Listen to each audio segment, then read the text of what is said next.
Welcome to DeFi by Design, where we talk all things blockchain and cryptocurrency while striving to educate, empower, and enrich. It's your boy Andy, and welcome back to the DeFi Slate YouTube channel. Smash the like button on this video, that really helps us out, and sit back and enjoy the content. Thank you very much. What's going on, y'all? Welcome to episode 71 of DeFi by Design podcast.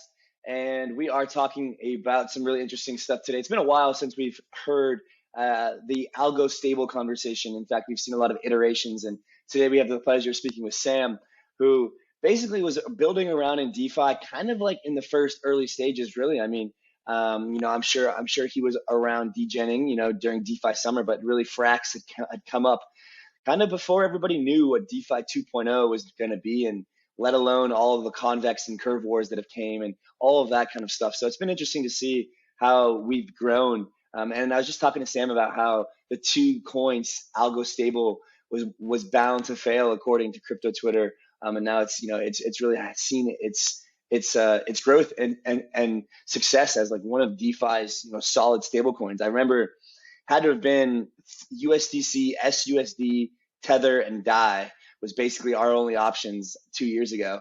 Now we've got plenty of stable coins in different currencies, different pegs, different types of mechanics. And yeah, definitely excited to dive in with Sam today and get after what's going on. We have a bunch of questions, man. All the Convex stuff, all the bribe stuff, all the gauge stuff, how Frax fits in, the vision. There's so much to go over. So excited for this one. Rob, how we doing, brother? Yo, doing well, guys. Yeah, super stoked to have Sam on today. Algo stables were, quite a narrative going on a few months back, and we saw, some of those experiments fizzle out, and then the ones that really had a strong use case stay strong and survive. Of course, one of those being Frax. So yeah, I'm really keen to hear Sam's thoughts on how the concept and application of stablecoins have evolved, kind of what the implications of stablecoins are on kind of the traditional financial world, and then also, yeah, like Andy said, learning more about the Convex and curve wars, and also the new UST pool, the 4 pool that is live with Frax as well. So I will I'm stoked to have you here, Sam, and I'll pass it over to you for a quick intro. For sure. Hey guys, happy to be here. So yeah, I'm like Andy said, I've been around the block a little bit. Got into crypto 2013-ish, and I've kind of been in it since. Started out mining and doing some like stuff back at college at UCLA. Then I started Everpedia, which is like a decentralized Wikipedia, and that's really successful and going. And in 2019, I started working on Frax. And I think like Andy was saying, back then, there wasn't any algo stablecoins, but then as DeFi summer started the year after, like in 2020, you had all that first wave of stuff that everyone felt really smug about, saying, oh, these things all, implode or whatever and stuff. But Frax was totally unique in the sense that it was the first stablecoin design that was partially backed or fractional reserve in terms of like the name for like its stability mechanism. In fact, that's what Frax is named after. It's a portmanteau of the words fractional, algorithmic stablecoin. So literally, we came up with it because there was, back then 2 types of or proposed types of stablecoins. One was those like basis or 0%, ESD or whatever types of stablecoins, and then there was MakerDAO, right? The over-collateralized DAI, over-collateralized lending model. And we asked the question like, okay, what's in between these things, right? Like what's actually between like 150% collateralization ratio and 0% collateralization ratio, right? Because there must be some design space here, right? And so that's how we created Frax. And the thing I'm really proud of overall is we've never broken our peg a single time in the history of launching this, and we define that as 1% price deviation on either side of a dollar. So $1.01 and 99 0 cents. And I think that's a really good testament to like this design works. And in fact, as you guys probably know, and everyone in crypto knows as well, I'm happy to see that Terra has implemented some form of this with their like partial BTC backing, and I've gone to become really good friends with Do. We've talked a lot of like strategy a few times and stuff, which is how the 4 pool came about, and we can talk about that as well a little bit down in the conversation. But basically, the idea is like everyone is kind of converging on this view that look, this is how partial collateralization or algorithmic stablecoins will work on chain. It's really cool that kind of Frax literally came up with it and named it after itself. But the interesting thing is there's like a Lindy effect, or kind of like a consensus that, okay, generally this design works, right? And we're seeing more and more stablecoins have some kind of similarity to this kind of design. So that's kind of the backstory with Frax currently. To bring up to date everything, Frax is doing extremely well. We're on natively minted on 12 different EVM chains and expanding quickly. We have just under 3 billion in stablecoin supply, and protocol revenue is right about $180 million annually, which is pretty hefty. And so we're able to do a lot of things with both cash flow as well as signage that makes it a very, very powerful protocol and kind of a force, just kind of like Terra, smaller supply. Obviously, Terra is very big in terms of there's 15-16 billion stablecoin supply. But we have a lot of really cool stuff shipping this month that I'm excited to talk to you guys about, which includes FPI and Fraxswap and how that fits into kind of a grand vision. Because everything we do, actually, one thing is like everything we do is for a specific reason. And it's kind of calculated, right? It's actually a piece of the puzzle that if we can execute everything as according to kind of our grand chessboard, so to speak, we should be at the top of the CMC CoinGecko rankings. That's the goal. There's no second place, as Michael Saylor likes to say, right? So, hey, hell yeah, Bo! Let's ride to the moon, brother. Frax to $1.01 soon. $1.02 never, sir, never. So do you think, Sam, that the reason that a lot of those like degen algo stables died is because like their incentive model just didn't work and they had zero backing? Like, I mean, the DSD and the ESD days, I mean, those rebases, I mean, that was something else. I mean, I felt like I was like the federal, like I was the Fed, and just killing it. And then all of a sudden, boom. So like, did you take the model of understanding why that failed and implement that into Frax? And, is that kind of why you think those kind of died out? No, I mean, actually, we predicted it. So if you actually look historically, our first white paper was actually before DeFi summer 2020, like the design that we proposed. Frax itself wasn't launched on mainnet until December 2020, so like slightly after DeFi summer, but we were working on it much before ESD and all of them came up. In fact, the thing that we claimed that I think is a totally accurate claim now is like you can't have a stablecoin with 0% exogenous collateral, meaning collateral that has nothing to do with its own system, because that's like having a bank with no balance sheet, right? I mean, now it's so obvious, right? Like, but you, like you said, rewind it back to like 2020. People weren't thinking in those terms, right? People were like, "Oh my God, this is the Federal Reserve. I'm so rich. There's money just raining down everywhere, whatever," right? But like economic reality is like you can't just issue a liability for like a protocol, expect it to be stable in like purchasing power, and the only way that you're able to stabilize it is literally just by issuing equity like or like governance token like minting of its other token, right? In fact, that's the whole point of Frax is even though it's two tokens in the protocol, right? Like Frax Share and Frax the stablecoin. There's many more tokens inside of the protocol, the collateral, right? The ones that don't come from the actual Frax protocol. There's, we started with USDC. Now we have very little USDC. We have LP tokens from Curve. We have WBTC. We have ETH. We have CVX. We have all of these things. None of these are Frax protocol tokens, right? So it's really obvious now, right? Everything is in kind of like retrospect, right?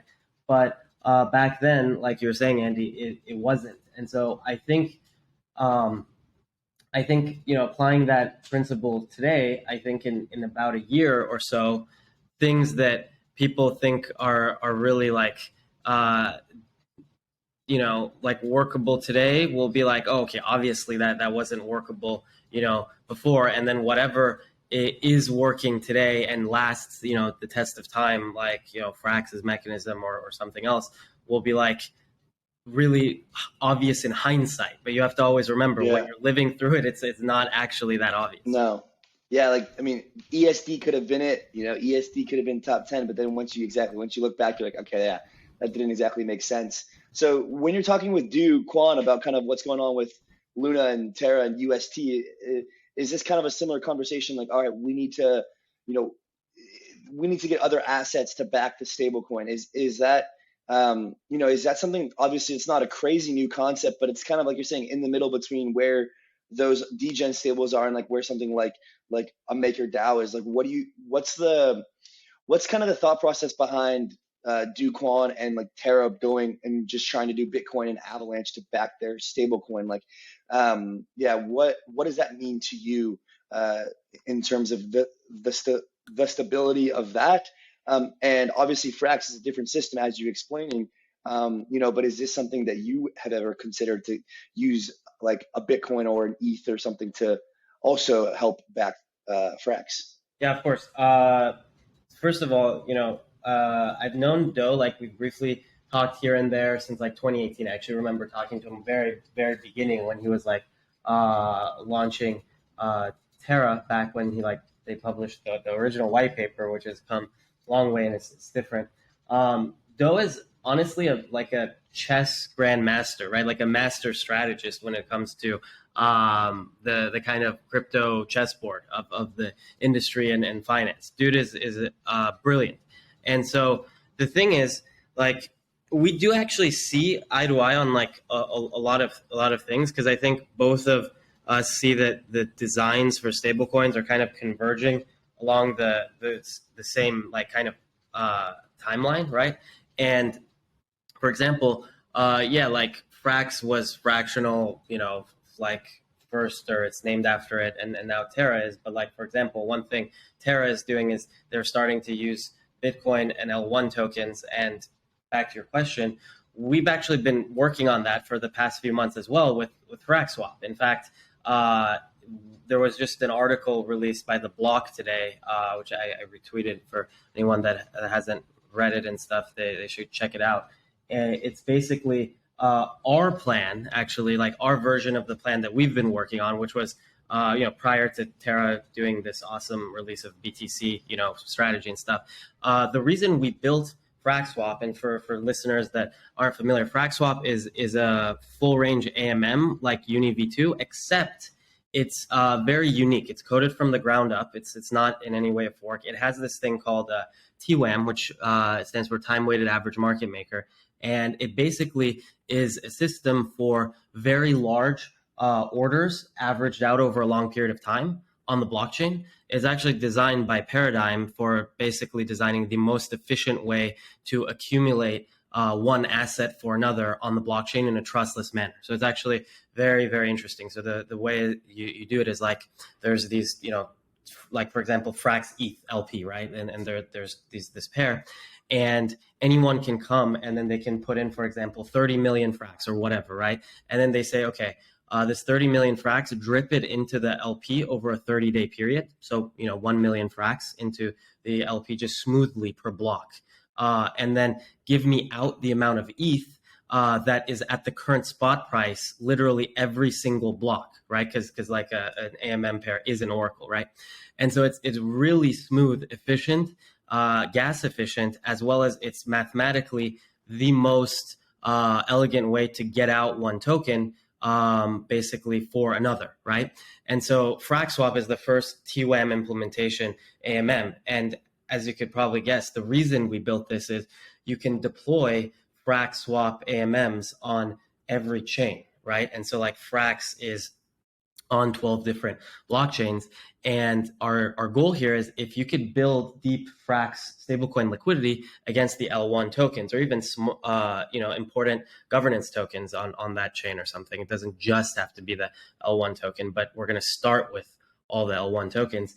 And you can algorithmically accumulate the L1 token proportional to how much Frax supply is actually out in that economy, right? In that chain. Literally, you just query total supply, right, of Frax on that chain and have an algorithmic system where you accumulate reserves in that L1 asset. It's literally like kind of what a central bank does, right? It looks at the economy, how much money supply is out there in an economy, how much is it being used, and then it conducts open market operations, right, to make sure that it has, either enough treasuries or basically buying back enough cash to maintain purchasing power, et cetera, right?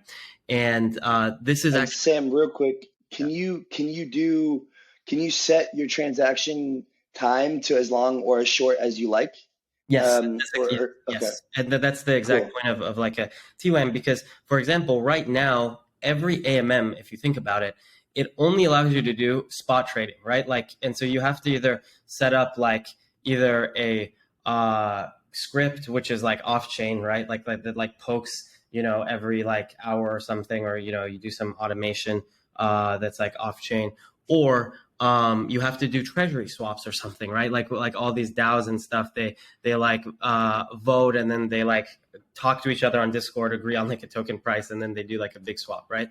But what about accumulating a balance sheet of like BTC, ETH, or like, Matic or something, right? Or like Moonbeam, Glimmer tokens, or all these other chains proportional to the usage of the currency in that economy, right? If you think of a chain as kind of a country or an economy, the most elegant mathematical way to do that is through slowly rebalancing a LP pair of that stablecoin and that L1 token, right?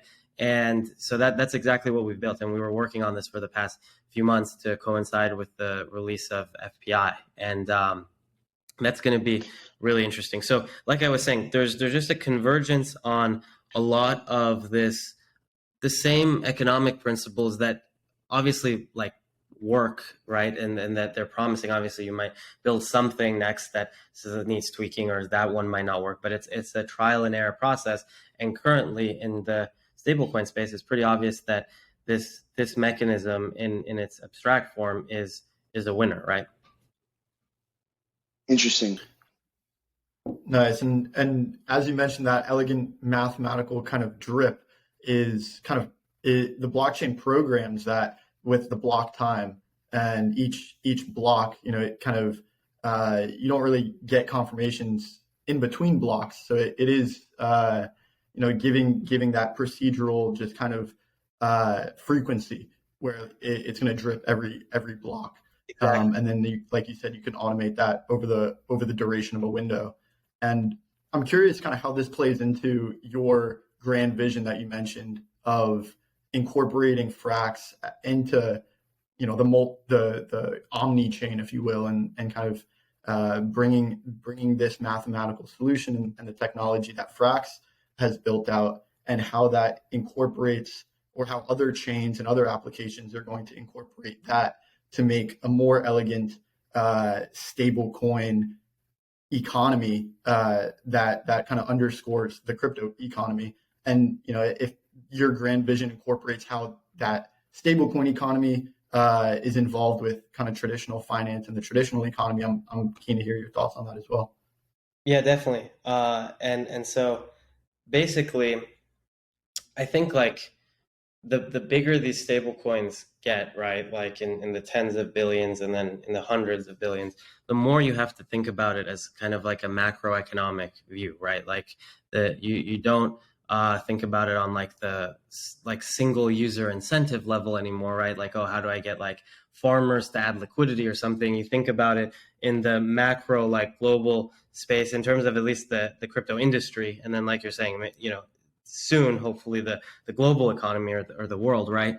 But basically the way that I think about it in terms of my mental framework is like every chain is basically like a economy that is connected between other ones by bridges, right? And so like capital can flow back and forth and liquidity can flow back and forth. It's a stablecoin issuer's job to essentially, like a stablecoin protocol, to supply liquid currency, right, stable currency to all of these economies. And so that's why, for example, you see Terra is aggressively going cross-chain, which is a great thing, even though they started with their own L1 blockchain, right? Like you can't actually be the largest currency if there's economies that are growing very quickly that actually do not use your currency, and you just are there and you're like, okay, we have our own chain, you guys please come to us. It's actually a totally different game. It's actually why we did not start with our own chain, and actually are, as far as I know, so correct me if I'm wrong, but as far as I know, Frax is the most cross-chain stablecoin in existence today in terms of natively mintable or issuable on different chains. We're on 12 chains. I actually think there might be even one or two last week that we deployed to as well. But I don't know any other stablecoin that is actually natively issued on that many different blockchains. So that's our philosophy, right? Our philosophy is, if you are the best and most useful money, you'll have liquidity and circulation in every major economy, essentially, right? Whether it's digital in the blockchain space or, in the real world. And that's what you see with the dollar. That's why the dollar has like 80% of global trade is denominated in the dollar, right? So that's how I think about it. And then the grand vision, right? The final kind of grand vision. And I usually don't bring this up because it's like at least a year out, because usually in crypto you want to, believe it or not, you want to under promise and over deliver, which is, I think it's in the 1% of people that I like, that I'm saying this, because everyone likes to over promise and then under deliver, but we like to under promise. But the grand vision is that once Frax is everywhere, the most important like meta ledger, or like you guys brought up the omnichain concept and stuff, right, is actually the balance of like Frax that people have across all these chains, right? So you have to kind of ask yourself, how do you connect the Frax kind of global state of all the balances, of all the collateral that Frax, the protocol, has access to and controls? And that's when it comes full circle. That's when you could either have your own chain or like your own dedicated like roll up that then pushes to ETH for data availability and finality or something, right? Not at the beginning, right? At the beginning, if you're a currency issuer, you want it to be everywhere, right? And then you want to essentially monetize and secure the shared state of everyone's balances. That's how I think about what we're doing. In fact, you see that with Terra, right? It's great Terra already built their own blockchain, right? So they don't have to go back and work on it, but it doesn't help unless it's everywhere else. That's why they're really pushing Terra to go everywhere, right? And we're also helping and doing joint liquidity and partnering with them in that. So I think it shows that you want currency everywhere where there's economic activity, right? And then later you can essentially monetize, so to speak, the fact that everyone has a balance in your currency, essentially, right? And then turn that into a ledger, right? Like a blockchain is just a ledger of like either code execution or balances or whatever, right? And so like it's only as valuable as the shared state between everyone having balances on that ledger, right? And so first, like, we actually do the opposite. First, we actually make sure everyone uses Frax everywhere, and then later we turn that into a global ledger, whether it's a ZK rollup style roll up or an L1 or something like that, instead of starting first with our like own Frax chain or like EVM fork or something, and then having that, but it's like not extremely vibrant or composable, right? And then being like, okay, now we have to get Frax everywhere, hurry up and get it like on ETH and stuff. We do the hard thing first and then bring it all together, basically. That's the grand vision. It's awesome. Beautiful. Yeah, I appreciate the explanation there. And it makes total sense. I mean, it's like, it's almost kind of like, I don't know, like in the NFT world, they're like community first, and then product. In this case, it's kind of like, being everywhere first, getting your economic activity up, getting your tokens being used, and then being able to execute, things like Fraxswap, et cetera, et cetera. I think a big part of Frax's success up to this point has been kind of the integrations into the Convex and kind of Curve world, kind of like solidifying some like level of power and stronghold in that ecosystem, if you will. It's kind of like a whole nother world for a lot of people. So I guess I would just love to kind of hear your thoughts on how Frax is fitting in with that entire world. Of course, we've got, that's just grown up from Convex and Curve to now Lendflare and Bent protocol and all these different types of applications, Frax, Frax shares in there now, and even this FPI airdrop coming. Like, just kind of what's the overall kind of feel you have for Frax's integration into that ecosystem? And I'd love to just dwell on this for a bit, just to really set home kind of what's happening in that world, and kind of what that means to you. Yeah, definitely. I think that people misunderstand the Curve and Convex ecosystem a lot. And one thing I will say is, like, Frax was the first partner of Convex back like last year when they launched, like Mayish or something. We actually were accumulating CVX tokens before it was a thing, and we've never sold a single token, and we never will. And so I like to think we actually understand what's going on and what was going to happen before everyone else did. That's why Frax currently has the largest CVX supply. And we work closely with the Convex guys there. They integrated VEFXS, right? It's the next thing they support after the VECRV stuff that they launched on. It's a really brilliant system, right? Like the Curve guys and the Convex guys, they're very methodical and they understand how a lot of this stuff works. And Michael at Curve, Charlie, and all of them there, they're basically like one of the most strategic and methodical people when it comes to liquidity and kind of coordination of liquidity. And so, like, the fact that they designed like VECRV in this way, and some people think it's inefficient, or like there's too much emissions for like the fees Curve generates. I think those people just don't actually understand what's going on, like what the use is, right? But we deeply integrate in that system. We're going to have we already do have Curve pools everywhere on other chains. We're going to have that 4 pool with Terra and everyone. And essentially, Curve is two things. It's deep liquidity with like low slippage and extremely efficient stable swaps. It's also a savings account. This is what like people misunderstand and think like, oh, Curve is just a DEX, therefore its entire value, the entire model that I should be evaluating Curve is just based on the future expected cash flow of the fees that come from the volume, which is clearly lower than the amount of CRV emissions that's currently going on, right? So then they're like, okay, I'm so smart. I know this is all just a big Ponzi. How come everyone is not as smart as me? Haha, and this is stupid. But they obviously miss the entire point, which is Curve for LPs is a low risk, depending on the deposits, obviously, right? But a low risk savings account that is a yielding system, right? It's almost like the backbone of DeFi, right? When things get bearish and stuff, the main place you can get at least some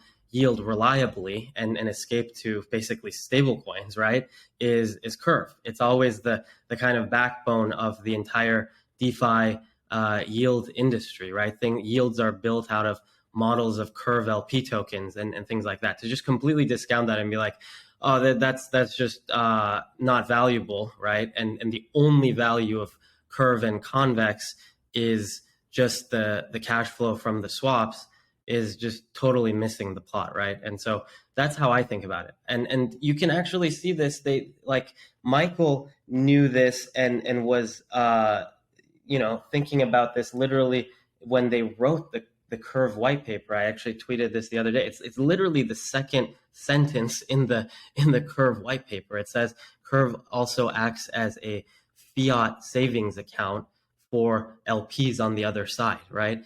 And it's just important to look at, DeFi primitives as new things that don't have the exact same analog to their like traditional financial thing, assets.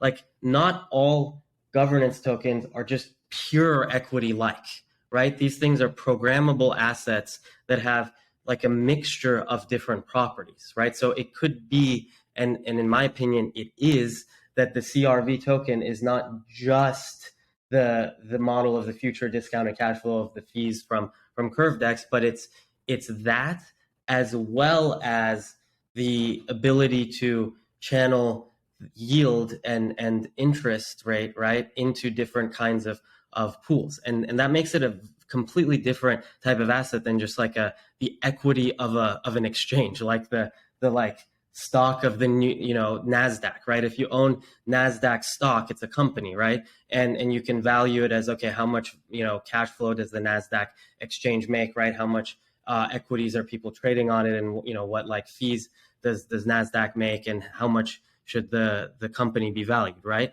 Just valuing Curve as if it's an exchange is kind of ridiculous, in my opinion, right? And so people miss that a lot. So that's my take on the whole thing.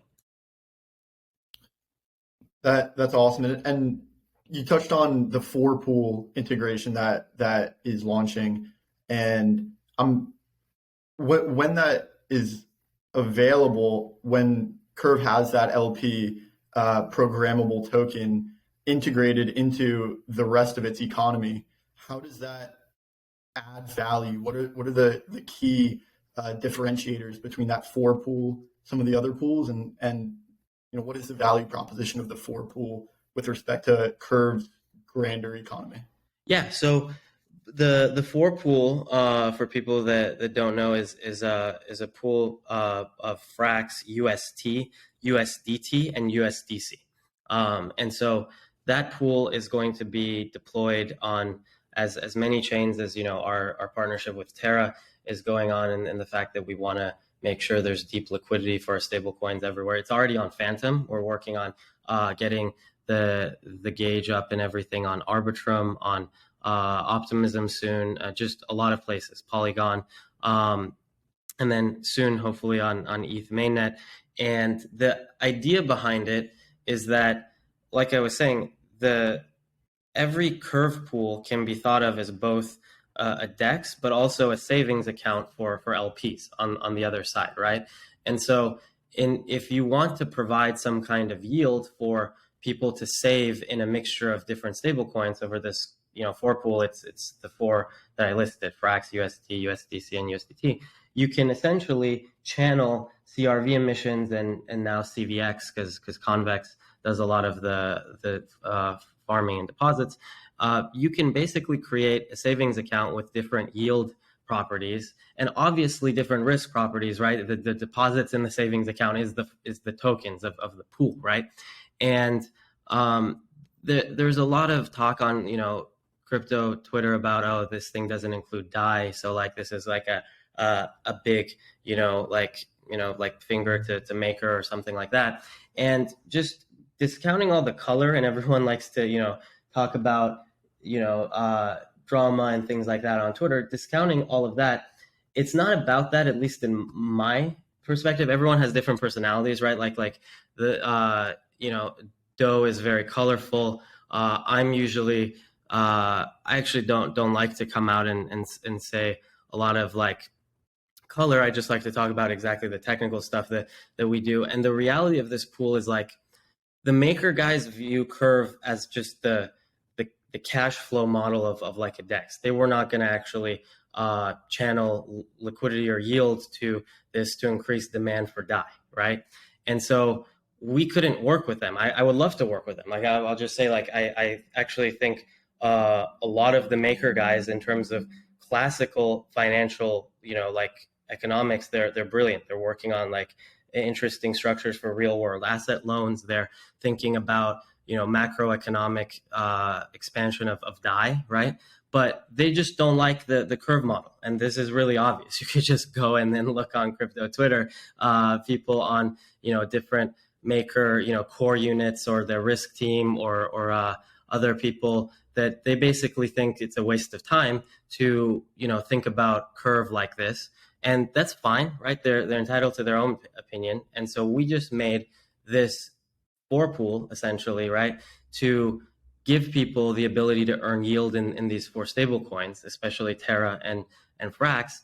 And if Maker wants to do that, right, if they want to do something where we team up with them and have like a meta pool with 4 pool and DAI, we would be more than happy. At least I would, right? I mean, I can't obviously speak for anyone else, but it's not really a zero-sum thing. I always say this everywhere because like growing the entire size of the pie increases everyone's wealth. And it doesn't need to be something where in order for Frax and Terra to be successful, we have to, destroy DAI or something like that, right? And, I discount the color, like what if like, like Rune said, or this guy said, UST is a scam, or Do said like DAI will die or whatever. Just discounting all that stuff. At the end of the day, if everyone just sat down and was like, listen, let's do something positive sum, I'm always interested in figuring out how to do that, right? And so that's just from my end. I think the main reason that from Frax's perspective or from my own perspective, DAI was just not here is like they chose not to be here. And they can obviously choose to do something with the 4 pool, and we will directly support that as well. At least I will. At least I think I'll put up, Frax governance proposal to support that and everything. Anything we do is for the entire industry as a whole. Like I said, macroeconomically, to grow the size of the crypto economy as much as we can without trying to take other, stable coins or projects as piece of the pie, right? That's how I've always looked at it. That's what I always say everywhere, and I think our actions have clearly demonstrated that. Yeah, and the take here is potentially 5 pool coming soon, but it would take the DAI team to come around and kind of embrace Curve's model.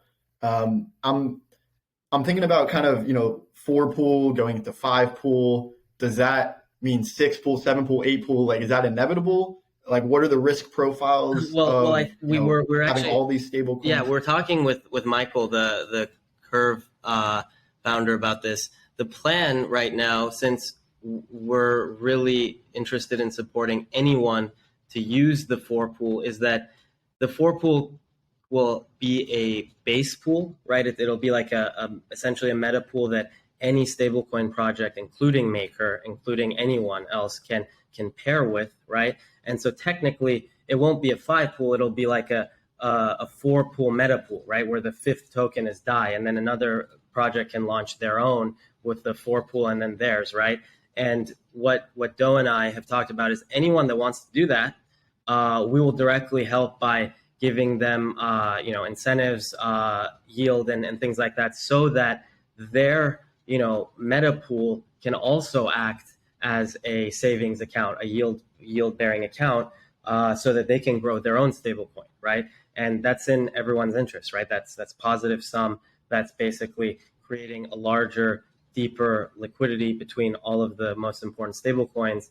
And so that's the current strategy. It's like if you want to pair your stablecoin with the 4 pool in like a meta pool design on Curve, we will support it, and we're willing to do that. We've gotten actually a lot of people to hit us up, so there's an intense amount of interest there. Sounds like we're going to be saving the Waves stablecoin soon, USDN. That's the pain. I saw that. I don't know exactly all the details of like what transpired to get the peg so their peg so lopsided. I think it went down as low as 80 or something, 83 cents or Yeah, something 70 like is crazy. yeah. I think That doesn't follow the 1% rule, Sam. yeah, that's a little bit that's a little bit off peg, right? And so the But thing is, if you borrowed against it, all of a sudden your debt is a lot lower. yeah, Pay that thing off. Get on out of there.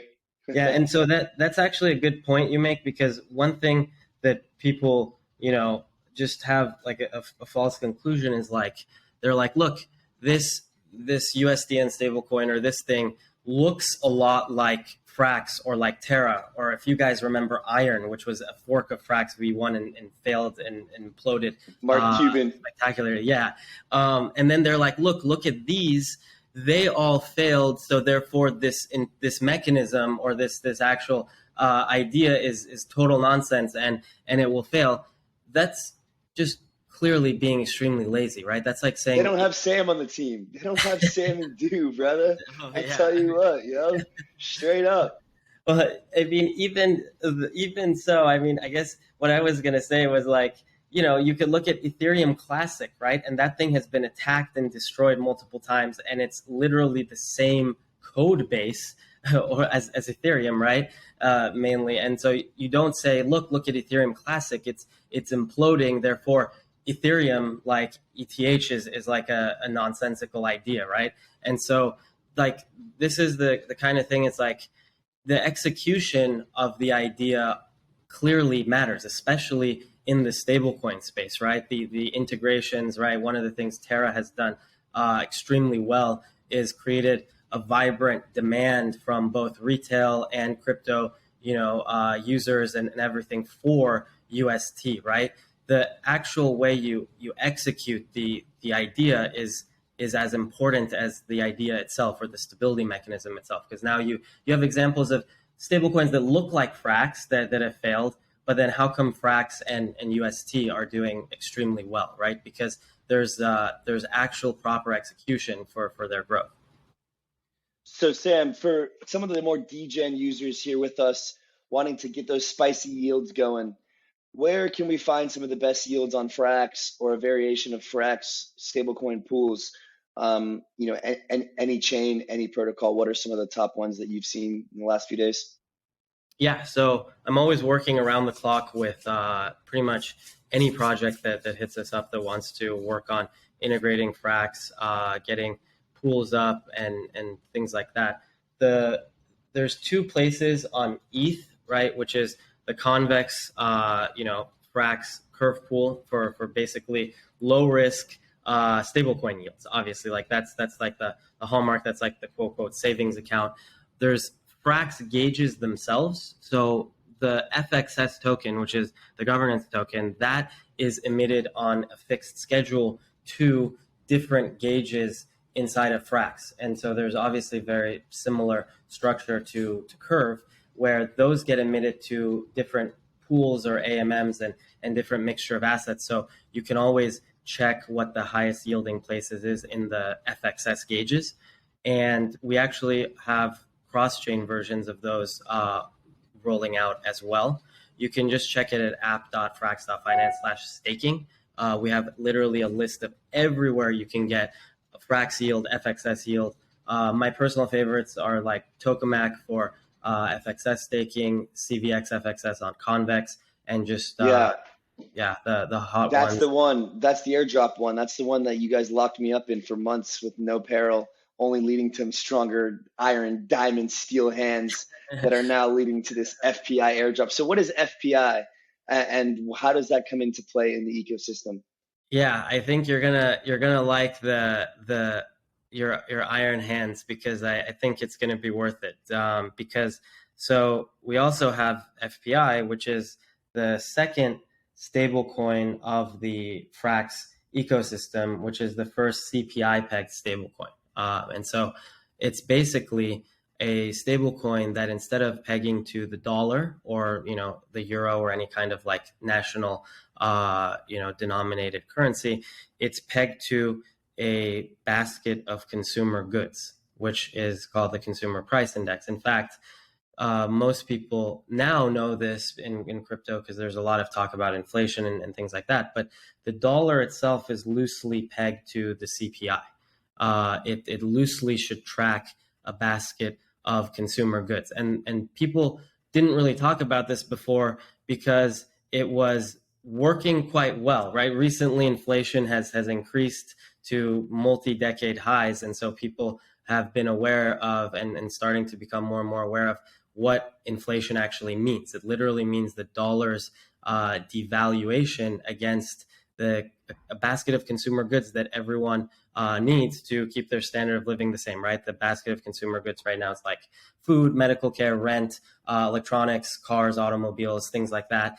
And the idea is that a good stable currency should be able to buy fairly similar basket of those things across a long period of time, right? Because those are the things we actually need to keep our lives, fairly similar in standard of living. And so that's the main thing I like to highlight is like, if you think of what a currency should be and what an investment should be, right? A currency should keep your standard of living the same. So you can save in it, you can take debts out in it, you can repay debts in it, you can actually plan your life in it, right? And keep your standard of living the same. An investment, if it's a good one, should change your standard of living, right? It should be able to actually, if you make a good investment, change the amount of, cars, food, rent, housing and stuff that you want to buy. It should increase your ability to actually do that, right? So that's how these things work, right? An investment should actually increase your purchasing power against a basket of consumer goods, and a currency should stay in lockstep with a basket of consumer goods, right? And the FPI is the first stablecoin that is actually pegged to that basket of goods. It's not pegged to the dollar. In fact, if the dollar keeps inflating, the FPI will grow against the dollar because it'll continue to just track the basket of goods. And is this done via like a rebasing mechanism? No, it's actually done. It's a partial reserve similar structure with AMOs and basically a liquidity system. It's similar to how Frax keeps its dollar peg, except instead of a dollar peg, right? The FPI keeps a peg similar to the CPI instead, right? And so this is actually it should be going up a fair percent every year as long as inflation goes up. Like if the inflation numbers of March come out and they're 8%, does that allude to FPI increasing in value at 8% that month or that year, or kind of right? Yeah. Like, so if the current inflation rate, I believe, is right around 7%, which is pretty high, at least reported by the government, right? And so if you take that as accurate, that means if you just hold FPI, you don't even stake it, you just hold it in your wallet, it will grow at a rate of 7% against the dollar because the dollar is inflating at 7%, right? And so the coolest part about the FPI is in one token, it's literally a savings account. You don't even have to stake it anywhere. You could just hold it in your wallet. And obviously, I think people will integrate it places, so there will be places to stake it and LP it. But it's actually the first DeFi primitive that's inflation resistant. And there will be more CPI peg stablecoins, I assume, once this is like super successful. In fact, there's second team called Volt Protocol that we're working closely with, and they're launching soon after us. And did you say Volt? Volt, yeah, VOLT. Like on Fuse Network, right? Yeah, it's like a tribe, Fey sister project or partner project, and it's led by Kirk and Elliot, and they're super smart, super cool guys. And it's actually really cool that they're working on this in parallel to kind of release this other, CPI peg stablecoin after the FPI, because then there's going to be able to be deep liquidity against a CPI peg, right? Like instead of it just being, this one stablecoin that there's no, deep curve pools or UniV3 liquidity, there's immediately going to be two separate projects pegging to the same unit. It actually legitimizes the CPI peg, right? Like it actually makes it a new class of stablecoin, right? Because Yeah, Sam, because I was gonna say, I know that we talked that crypto Twitter is not where you're supposed to listen to the critics, but I've read a lot of anti-inflation peg stablecoin tweets as of recent. oh yeah, Would you what are mind some? touching just that they're pointless, that they're useless, that they don't make any sense, that they're not going to work, that it's not going to be able to actually keep peg, that kind of stuff. Like I guess like from your point of view, like what are what is the argument against FPI and against Volt? Like what is what are the challenges that you tackle? Like if you were to present this as a bad idea or as a critic, like what are some of the things that may be in your way of making this a reality? I know it might be tough to kind of like switch perspectives, but it's probably good to kind of step in like in a hater's shoes and what is the like the blockers Yeah, that yeah, you're totally right. Right, you steel man up and build up the opposing side, right? And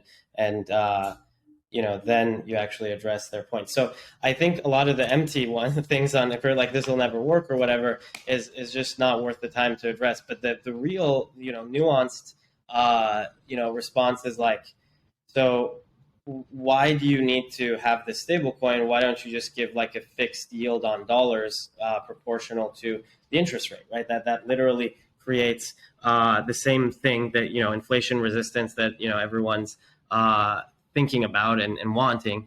And the answer to that is, again, we do everything for a very, very strategic and an important reason down the line. We don't just work on all of this stuff like Fraxswap FPI just because it's cool or we think like it'll increase the price or something like that.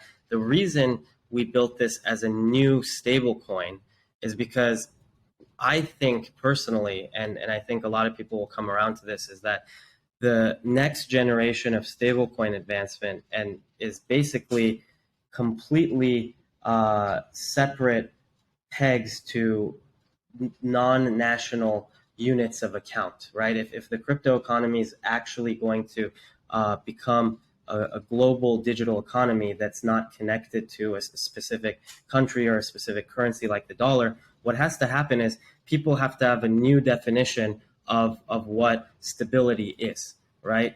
And like I said, stability has to be something like a basket of goods that keep your standard of living the same, right? And so if you start with the stable coin that has a basket of goods very similar to what the dollar is, except it doesn't inflate against it, you have people starting to save in it, right? You have people starting to denominate things in it. You have people starting to hold it in their wallets, getting familiar with it, right?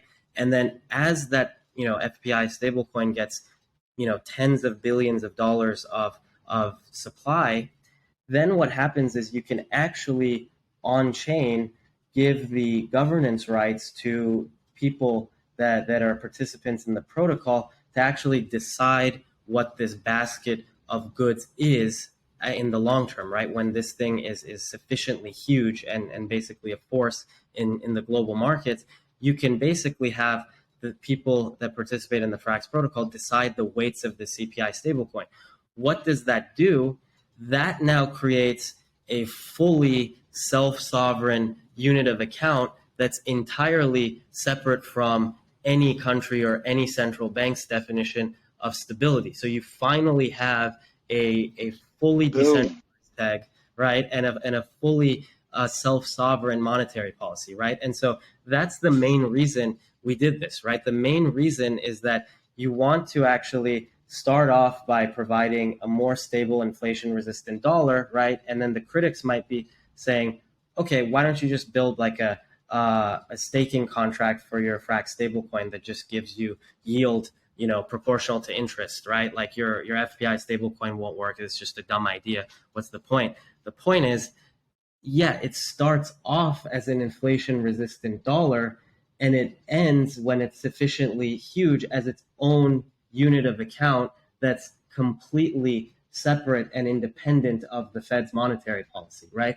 That's the end game. That's the goal. That's the reason that it's a separate stablecoin, right? And so that's kind of the main response to a lot of these critics that are like, just give an inflation resistant yield. This thing is a dumb idea, or it's not going to gain traction. It's like there's a very specific reason and plan in the grand scheme of things for why we've deployed this the way that we've done.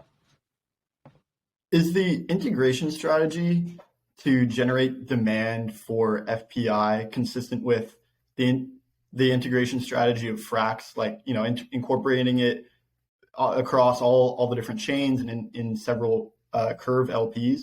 Or since the FPI token is tracking a different index than US dollar peg stablecoin, and that creates the potential of IL, is there a different integration strategy that you have planned? Yeah, so it's the macro strategy is fairly the same, right? It's supposed to be a currency. It's supposed to be stable. You're supposed to get it out to as many places in the economy as you can, right? In fact, we're going to use a lot of technology and AMOs that we've developed at Frax to do that with the FPI. However, it has a different profile than a USD peg stablecoin, right? Just like you said, it's going to be growing against the dollar in times of inflation. If there's ever deflation, I mean, I'll go ahead and say this as well. Technically, it will shrink against the dollar, but that would mean the dollar is deflating, right? It's actually gaining value against the CPI, which I would venture to say is probably unlikely in the near term. And so that's has never happened, or at least not for a long time. Not for a long time. I mean, it happens during recessions where there's like a massive demand for cash. In fact, it was going to happen, or so the Fed says during like when COVID struck, and that's why they printed a bunch of money so that huge demand for cash doesn't depress all prices and lead to a recession. So it's almost like the Fed will not allow deflation to happen, but technically it can't. But back to your question, that's why we're excited to work with Volt, right? Which is like two CPI peg stablecoins that can have deep liquidity, right? There's no IL there. That's why we're excited to work with a lot of projects that want to just save in FPI, right? Like it'll grow against the dollar during exactly these times of macroeconomic inflation. So it's going to have a little bit of different profile, but being a currency and a stablecoin, the macro plan is essentially the same. And I'm assuming you guys are going to incentivize some sort of yield on top of that as well, or other teams will, Curve will, Convex will, et cetera, et cetera. So yeah, definitely excited to see that play out. All in FXS. This is not advice. I'm going all in. Talk to you guys. See you guys on the other side at like $300. Sam's Giga Chad. So I think that's about all we got. We're running low on time, but thank you, Sam, for coming on, man. It's been an absolute pleasure. Of course. Always great talking to you guys. And you can catch me on Twitter and Telegram. And please feel free to reach out. Super available. And thanks for having me on.